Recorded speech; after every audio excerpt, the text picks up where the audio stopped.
Yo, what is going on, boys? Welcome back. It is MMA Jack, and today we are breaking down the UFC 311 main card. A lot of great fights on here coming out of the gates in 2025 with a stacked pay-per-view card, 2 title fights, one being a rematch, and then the whole rest of the main card just has solid fights. Undercard's very solid too, so super excited for this one. If you like this video, subscribe, like, comment. I'm always in the comments interacting with you guys. We're almost to 50 subs, and at 100, we're going to be doing a giveaway, so stay tuned for that. And thanks for all the support. I really appreciate it. So let's get right into this main card. Don't want to waste too much time. Kicking off the main card, we got Kevin Holland and Reinier de Riedad. Kevin Holland, massive fan favorite. We all love Kevin Holland. If you don't, I don't know why you wouldn't, to be honest. But he's taking on Reinier de Ritter, who is a 2-time champ in 1FC and just made his debut a couple months ago. He submitted Gerald Meerschaert, which is pretty impressive. But the guy's a complete goofy goober.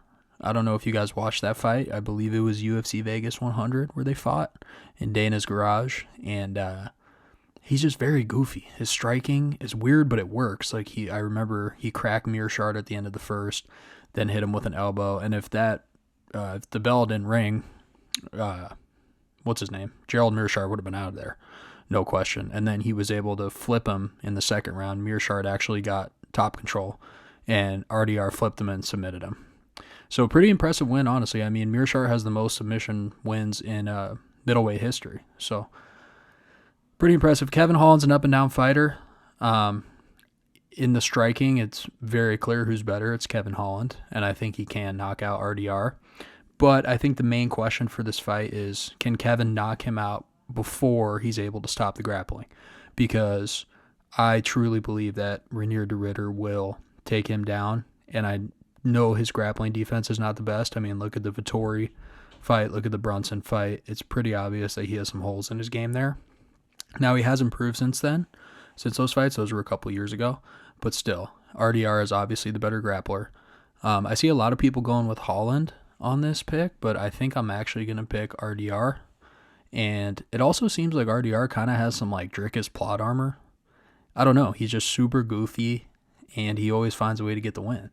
So he kind of reminds me of a Dricus 2.0. But for my official pick, give me RDR by submission in maybe the second or the third. Now, I hate to break it to you, but I think a lot of villains are going to win on this card. Jamahal Hill, Jiri Prochazka. This is another case of a fan favorite versus someone who I wouldn't necessarily say people hate RDR, but people hate Jamahal Hill.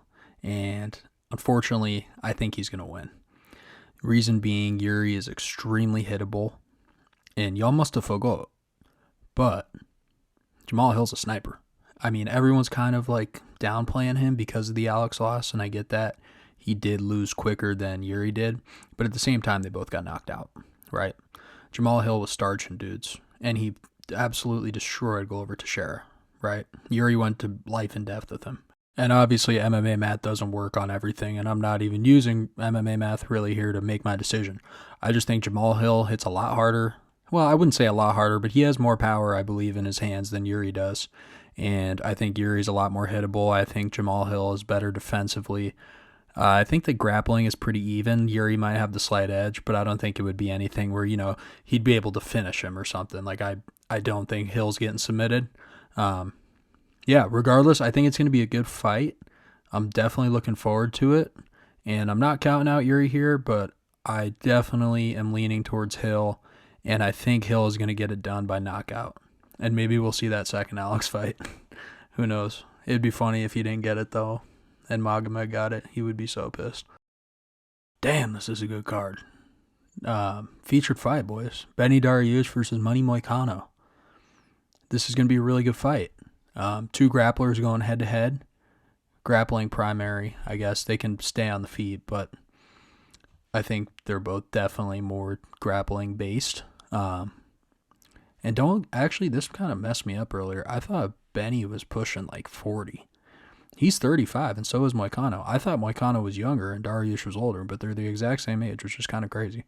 If you guys watch my award show, you would know that Moicano is on an absolute tear right now. He's on a 4-fight win streak. Benoit Saint-Denis, Jalen Turner, Drew Dober, and Brad Riddell. So pretty good competition. Dariush is on a 2-fight losing streak, but it's to top-of-the-line guys, Oliveira and Tsarukyan. So this one's tough to predict. I'm going to lean with Moicano. I think he's got the momentum on his side. I think he is a slightly better grappler than Benny. He also tweeted out, "I cannot afford to lose," and he tweeted out, I think it was like minus 230 or 40, whatever it was, on Moicano. Bet the house on it. I can't afford to lose. So I know Moicano's coming into this fired up. He's got the momentum. I don't think Benny would ever knock out Moicano. I could be wrong, but I don't really see that ever happening. But I could see Moicano, ground and pound, finishing Benny. So this is another tough one to predict. But like I said, I'm going to lean Moicano. Don't be surprised if Dariush gets it done. But it should be a really good fight, especially if you enjoy technical grappling, because they're both incredible grapplers. So let's move on to the co-main event. All right, before we start the breakdown for this fight, I wanted to show you guys something that I saw on Twitter. You're dead. You're cooked. Unless you're the most insane hardcore, you are cooked. I could only think of two.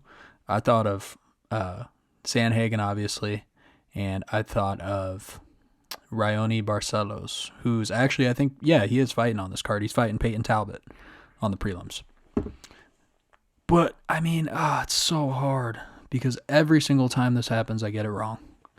I said, Islam, there's no way he's going to beat Oliveira. Who has he beaten? Bobby Green, whatever, Drew Dober. And I was wrong, and I'm thinking the same thing here. I'm like, how is Merab, who has dominated the division, beaten everyone? He's on like a 10-fight win streak, a plus 220 against Umar, who's only beaten Sandhagen. And Sandhagen defended his grappling for over half of the fight, and he didn't even finish him. But then when I look at it technically, it's like, okay, well, Umar's the better striker, and he could probably defend Merab's wrestling because he's from Dagestan. So, I guess I should pick Umar, but also it's like, how am I going to go against Merab, especially at those odds? I don't know. It's so tough, because I don't think Umar's going to knock out Merab, but I don't see him finishing him. I don't know. This is a tough fight to predict. I think if you're looking for value, definitely bet Merab, probably by decision, as we've seen in the past. But I don't know. Then again, I'm like, fuck it. Give me Merab, Dvalishvili by decision, and he goes on and becomes the bantamweight GOAT. Because I think too many people are sleeping, and the Dagestanis never lose, and they have to lose once. So I think this is the best chance they have to lose. Let's do it. Merab, let's go. Now, this Dagestani will not be losing. Main event, Islam Makhachev, Arman Tsarukyan. Rematch. The first time they ever fought, Arman stepped in on short notice and fought Islam. I believe it was like 6 years ago now. And it was a very competitive fight. I don't think the second fight will play out the same. Islam is incredible. He came off of a win on outstriking Dustin Poirier and then submitting him. He's beaten Charles Oliveira, Volkanovski twice. The guy's next level. I say that Arman is not going to win because Islam, I believe, has him in every category. He's a better striker, and he's a better grappler. And I just don't really see how Arman could win this, to be honest. There's always a chance of a knockout. He just knocked out Dariush very quickly in that fight that I was talking about before. But you got to go with Islam here, man.